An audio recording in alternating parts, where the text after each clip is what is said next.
Imagine you're some random dude and you're thinking about what you could do for your 30th birthday. You could meet with your friends, buy some booze and get completely wasted together. You could also meet with your grandma and have some coffee. You could also jump on a plane, fly to an amazing location and have the surfing holiday of your life. Then, you suddenly think about your bank account, which rules out your dream surfing holiday. And when you think about your grandma, you truly love her, but for your 30th birthday, you definitely prefer to be with your mates. Voila, you made your choice. Comparing the input and output for different options is a common process. It is called cost effectiveness. It helps people determine how they can get the most for their money. Everyone uses it. You use it to buy groceries. Doctors use it to decide how to treat patients. The military uses it to decide which tanks to buy. It is part of economic theory. There are entire books and uni classes on it. But when it comes to nature conservation, all of the theory usually gets ignored. So most of the time you can be pretty sure that conservation money is not spent most efficiently. Now, what does this have to do with the Great Barrier Reef or climate change? In a consensus statement, leading scientists agree that climate change and poor water quality are responsible for the declining conditions of the Great Barrier Reef. Very bad. What can we do about these problems to help?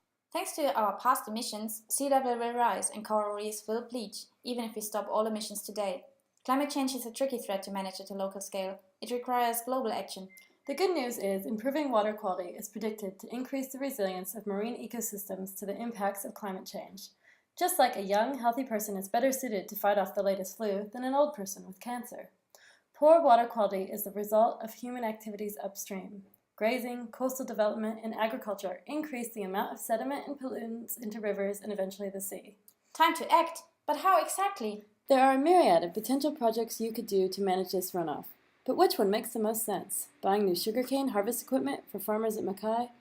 Revegetating along the Fitzroy River? Or implementing stricter rules for construction projects?